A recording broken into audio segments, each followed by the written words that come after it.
New Delhi laiba BRIC National Institute of Plant Genomic Resource na sinduna Quality Assure Plants for a Sustainable Agricultural Haibasida National Certification System for Tissue Culture Plants ki oiba awareness program ama ngasi Imphal da pangthokhre. Takyal da laiba BRIC Institute of Bioresources and Sustainable Development ga kutsamduna Institute asigi conference hall da pangthokiba tharam aduda BRIC Nibgar gi Director Dr. Debasis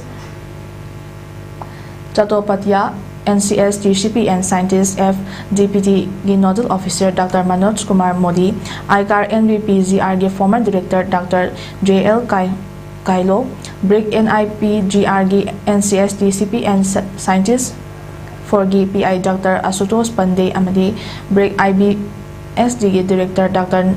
Nanautra Sarmana Tharongi Maru Oiba Mintulen Singoya Saruyaki Awareness Program Aduga Mari Lenina BRIC IBSD gi Director Dr. Nanautra Sarmana Hai Program Asimaru in a Plants Tissue Haiba Technology Season Naduna Afaba Pambi Putokpa Amade Semitlon Chaukat Naba Pandam Danga Sigi Awareness Program Asipang Topani Lamdam Asida Entrepreneur Kia Amal Lady Makoina Putok Liva Potlam Sing Asi Matau Karamna Quality Lena Putok Naba Hot Nabani